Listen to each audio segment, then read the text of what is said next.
You knew this one was coming. On the one hand, we have Samsung's newest flagship phone, and on the other hand, its biggest non-Android competitor. Hey, it's Joshua Vergara from Android Authority. What's going on, everybody? And this is the Samsung Galaxy S4 versus the Apple iPhone 5. It's obvious that we're dealing with two very different devices with different looks, form factors, and in some ways, different philosophies. From a first glance, you notice the size difference. Samsung's Galaxy S4 is the latest in a barrage of 5-inch screen smartphones to come in 2013, and it happens to be one of the easiest to handle. Taking general design and layout cues from the previous Galaxy S3, the S4 has thin bezels around the large screen and adds flat sides to what is essentially the same footprint as its predecessor. Plastic is Samsung's go-to material, and it certainly inherits all that plastic entails. Its shine can get tarnished by fingerprints, and it can get a little slick to the touch.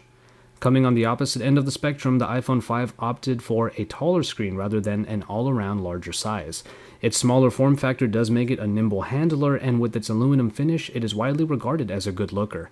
The ubiquitous home button graces the front, with the power button up top and volume rockers under the silence toggle on the side.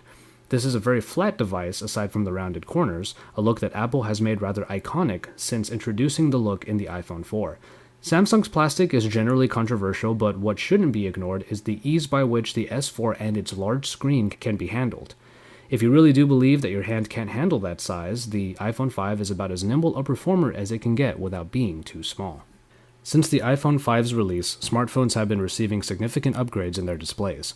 Apple's own device was given a boost by including the Retina display that comes in at 1136 by 640 resolution with 326 ppi. It is very much a good performer with nice contrast and color reproduction.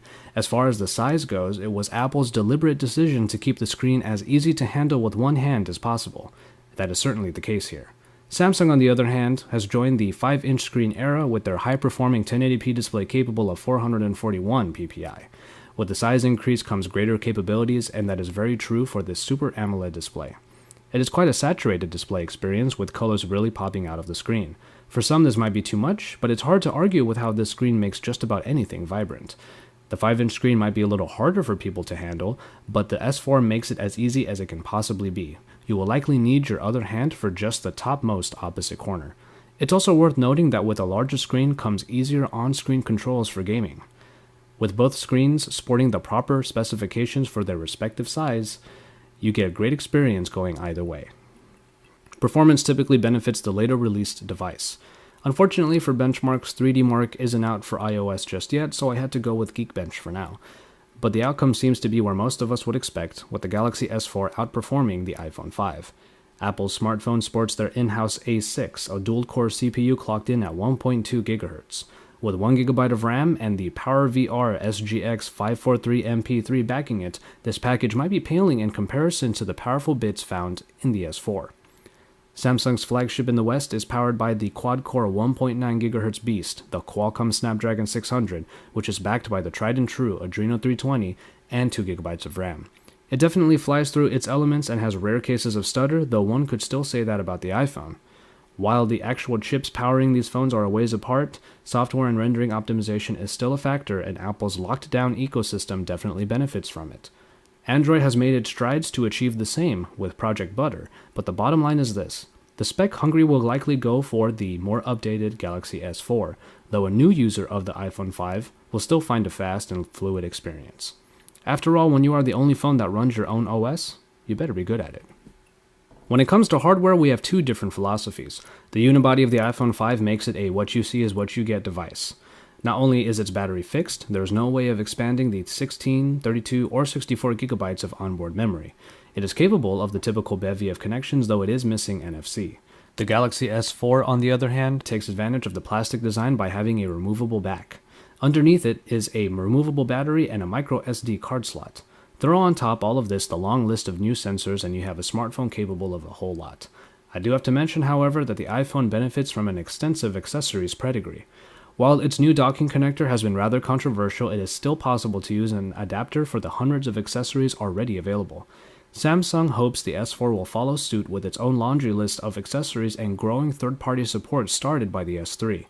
The S4 offers more in included hardware, but if you're coming from a previous Apple device, you might have a better time going with the 5 as it will allow you to continue using the many accessories you may have invested in. Size perhaps matters most when it comes to battery life in this comparison. The iPhone 5 sports a 1440 mAh battery, which is a very low number compared to many smartphone offerings found these days. It is worth mentioning, however, that the A6 processor does its job of being power frugal. It gets a very decent battery life given its battery size, though the end of the day is often a bit of a gamble. We all have friends who have asked that typical question time and again. Anyone have an iPhone charger? The S4 on the other hand has a whopping 2600 mAh battery that can last for up to 2 days with normal to below average usage. Great standby time makes it last, and even then straight usage can get 8 to 10 hours plus. Bring a spare with you and take advantage of the power saving options and you have a phone that can really go the distance. If you need a long-lasting performer, there's no doubt that the S4 bests the iPhone in that sheer amount of time. The camera situation is rather interesting. While the iPhone has been regarded as having great optics that have been used for a few indie films, the Galaxy S3 was able to rival it. Coming in at 8 megapixels, Apple's camera is capable of the panorama and HDR modes. Its picture quality is certainly very good, with good detail and accurate color reproduction, of which the video modes also benefit from. What it lacks, however, are further app features. You get HDR and panorama, but not much else. Not even the ability to change the aspect ratio of your photo. Enter the 13 megapixel performer in the Galaxy S4. It also produces pretty nice photos. In the app you get HDR, panorama, best shot, sound and shot, eraser mode, drama mode, dual recording. You get the picture. For good quality production, you can go either way here, but for more ways of bringing out the fun in your smartphone photography, the Galaxy 4 does offer much more. And finally, we have the software. What is interesting here is that iOS and TouchWiz both suffer from the same general problem now. We've seen them before. A lot. iOS has evolved since its early days, adding features like FaceTime and a notification dropdown originally popularized by Android, but for the most part it has remained the same. It still is a perpetual app drawer organizable by folders and then pages and pages of icons. Multitasking is typically done app by app. It works, though it does take quite a few presses of the home button to achieve. Siri has proven useful in most situations, but is far from the go-to navigation choice for many users. Enter TouchWiz, the uber colorful and bloated UI that people either love or hate. It looks better on the large screen of the S4, but brings with it a ton of new features.